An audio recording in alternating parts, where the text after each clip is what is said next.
চন 1945 5 ডিচেম্বৰ দিনৰ 2:10।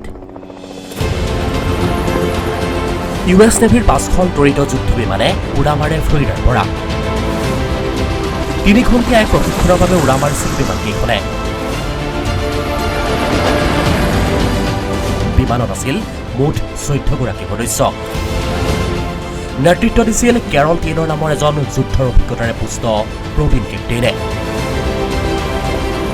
ফ্লৰিডাৰ পৰা পূব দিশে উৰা মৰা বিমানকেইখনত সকলো ঠিকেই আছিল, কিন্তু উৰা মৰাৰ 2 ঘণ্টাৰ পাছত এজন স্কোৱাড্ৰন লিডাৰে খবৰ দিয়ে যে বিমানৰ কম্পাছে কাম কৰা নাছিল। বেকআপত থকা কম্পাছটো ব্যৱহাৰ কৰিছিল যদিও কোনো কামত অহা নাছিল। এখনকৈ 5খন বিমানৰে কম্পাছে কাম নকৰাত নিজৰ অৱস্থিতি আৰু যাত্ৰাপথ নিৰূপণ কৰাত গভীৰ সমস্যাৰ সন্মুখীন হয় পাইলটকেইজন। ক্ৰমান্বয়ে বতৰৰ অৱস্থা বেয়া হৈ আহিছিল। সময় তেতিয়া বিয়লি 4:56। টেইলৰৰ মতে তেওঁলোকে তেতিয়া গল্ফ অফ মেক্সিকোৰ ওপৰত আছিল, সেয়েহে তেওঁলোকে পূব দিশে গতি কৰিব লাগে। সেই অনুসৰি টেইলৰে সংকেত প্ৰদান কৰে আন 4খন বিমানক। কিন্তু বিমানত থকা আন কেইজনমান সদস্যৰ মতে তেওঁলোকে ইতিমধ্যে পূব দিশতে গতি কৰি আছে, সেয়েহে তেওঁলোকে ফ্লৰিডালৈ ঘূৰি যাবলৈ হ'লে পশ্চিম দিশে গতি কৰিব লাগিব। সেই সময়তে এজন পাইলটৰ সংকেত ভাহি আহে।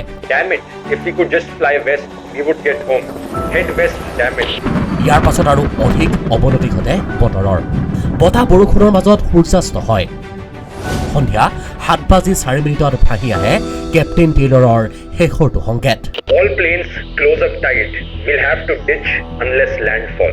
We all go down together. এয়াই আছিল অন্তিম যোগাযোগ।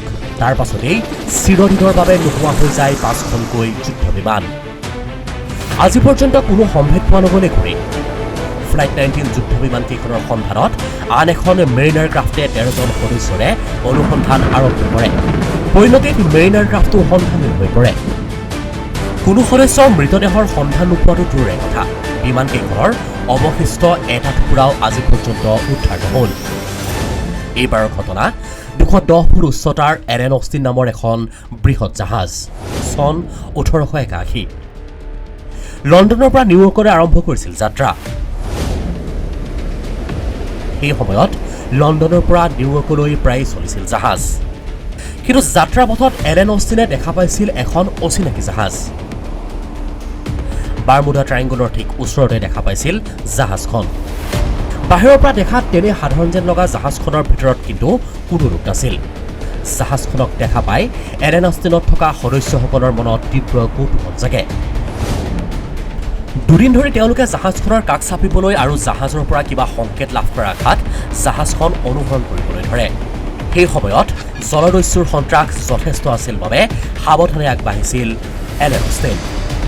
কিন্তু দুদিন ধৰি কোনো সংকেত লাভ নকৰাত জাহাজখন জব্দ কৰিবলৈ সক্ষম হয় এৰেন অষ্টিনত থকা সদস্যসকলে। জাহাজখনত উপস্থিত হৈ অষ্টিনৰ সদস্যসকলে দেখা পায় যে জাহাজখনত সকলোবোৰ বস্তু নিৰ্দিষ্ট স্থানত পৰিপাটি হৈ আছিল, কিন্তু এজনো ব্যক্তি নাছিল জাহাজখনত। এৰেন অষ্টিনে জাহাজখন লগত লৈ যোৱাৰ কথা চিন্তা কৰে আৰু সেই অনুসৰি কেইজনমান ক্ৰু মেম্বাৰক জাহাজখনলৈ পঠিয়াই দিয়ে। একেলগে যাত্ৰা আৰম্ভ কৰে 2খন জাহাজে। প্ৰথম দুদিন স্বাভাৱিকভাৱেই একেলগে যাত্ৰা কৰিছিল 2খন জাহাজ, কিন্তু হঠাৎ আহে এজাক বৃহৎ সাগৰীয় ধুমুহা।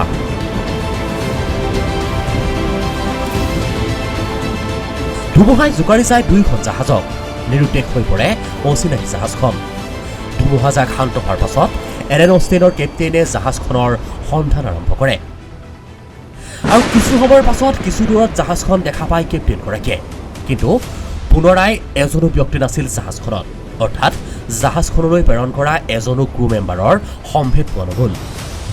পুনৰাই এৰেন অষ্টিনৰ আন কেইজনমান সদস্যই জাহাজখন নিজৰ সৈতে লৈ যোৱাৰ স্বাৰ্থত আন ক্ৰু মেম্বাৰক অচিনাকি জাহাজখনলৈ পঠিয়াই যাত্ৰা আৰম্ভ কৰে, কিন্তু 2-3 দিনৰ পাছতেই পুনৰাবৃত্তি ঘটে অনুৰূপ ঘটনাৰ। এজাক প্ৰকাণ্ড সাগৰীয় ধুমুহাত নিৰুদ্দেশ হৈ পৰে আন কেইজন ক্ৰু মেম্বাৰ। নিউয়ৰ্কত উপস্থিত হৈ ঘটনা শুনি ভয়তে এৰেন অষ্টিনৰ স্বত্বাধিকাৰীয়ে বিক্ৰী কৰি দিয়ে জাহাজখন। পিছলৈ জাৰ্মান কোম্পানীয়ে ক্ৰয় কৰা এই জাহাজখনৰ নাম ৰখা হয় মেটা। যোৱা 500 বছৰত 3000খন নাও আৰু 100খন বিমান নিৰুদ্দেশ হৈছে এই স্থানত। যি স্থানত এই বিমান আৰু জাহাজ নিৰুদ্দেশ হৈছে সেই স্থানক আজিৰ দিনত কোৱা হয় বাৰমুডা ট্ৰেংগুল। কি এই ৰহস্যৰে ভৰপূৰ বাৰমুডা ট্ৰেংগুল?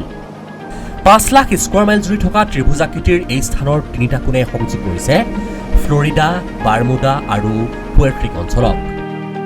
বাৰমুডা ট্ৰেংগুলক লৈ জনপ্ৰবাদ প্ৰায় 500 বছৰ অধিক পুৰণি। 1942 চনত কলম্বাছে যেতিয়া নতুন পৃথিৱীৰ সন্ধান আৰম্ভ কৰিছিল, সেই যাত্ৰাতে হঠাৎ এদিন কলম্বাছৰ কম্পাছে কাম কৰা বন্ধ হৈ পৰিছিল। তেতিয়া কলম্বাছে জাহাজৰ পৰা ওলাই আহি বাহিৰলৈ মন কৰাত এটা অতি আশ্চৰ্যকৰ প্ৰকাণ্ড সূৰ্য সদৃশ অগ্নিপিণ্ড দেখা পাইছিল। এই অগ্নিপিণ্ডটো ক্ৰমান্বয়ে আকাশৰ বুকুৰ পৰা আহি সাগৰৰ বুকুত নিখোজ হৈ পৰে। ইয়াৰে পৰাই আৰম্ভ হৈছিল কাহিনী। যোৱা দশকসমূহক এই স্থানক the graveyard of the Atlantic, the sea of doom আৰু চাৰ্গাছো গ্ৰেভিয়াৰ্ড আদি বিভিন্ন নামেৰে নামাকৰণ কৰা হৈছিল। 1964 চনতহে প্ৰথমবাৰলৈ এই বাৰমুডা ট্ৰেংগুল নামটো ব্যৱহাৰ কৰা হয়। এডগছি নামৰ এখন আলোচনীত ভিনচেণ্ট এইচ কেডিছ নামৰ ব্যক্তিগৰাকীয়ে এটা প্ৰবন্ধ লিখিছিল, যাৰ নাম আছিল দ্য ডেডলি বাৰমুডা ট্ৰেংগুল। অৰ্থাৎ উক্ত সময়ছোৱাত বাৰমুডা ট্ৰেংগুলক লৈ সাধাৰণ মানুহৰ মাজত বহু বেছি কৌতূহল আছিল। কোনোৱে যদি বাৰমুডা ট্ৰেংগুলক লৈ কিতাপ লিখিছিল, আন কোনোৱে আকৌ প্ৰস্তুত কৰিছিল কম্পিউটাৰ গেমছ। গান পৰ্যন্ত লিখা হৈছিল বাৰমুডা ট্ৰেংগুলক লৈ। ইতিহাসৰ পাতত সন্নিৱিষ্ট এই কাহিনীসমূহক লৈ মানুহৰ মাজত ভিন্ন ধৰণৰ জনবিশ্বাস আছে। কাৰোবাৰ মতে এই জাহাজ আৰু বিমান নিৰুদ্দেশ হোৱাৰ আঁৰত আছে বহিৰ্বিশ্বৰ প্ৰাণীৰ হাত। কাৰোবাৰ মতে এই স্থানৰ পানীৰ তলত আছে এটা প্ৰকাণ্ড সাগৰীয় দৈত্য। কিন্তু আমি আপোনাক ক'ব খুজিছোঁ ইয়াৰ বিশ্বাসযোগ্য কেইটামান কাৰণ। প্ৰথমটো কাৰণ চুম্বকীয় শক্তি। পৃথিৱীৰ ভিতৰ ভাগৰ পৰা নিৰ্গত হোৱা শক্তিশালী বিদ্যুৎ চুম্বকীয় ধুমুহাই বৈদ্যুতিন কুঁৱলীৰ সৃষ্টি কৰে। এই বৈদ্যুতিন কুঁৱলীৰ বাবেই কিছু সময়ৰ বাবে অদৃশ্য হৈ পৰে এই অঞ্চল। বৈদ্যুতিন কুঁৱলীয়ে আকাশত সৃষ্টি কৰে গুহা সদৃশ মেঘৰ, যাৰ বাবে সংঘটিত হয় বিমান দুৰ্ঘটনা।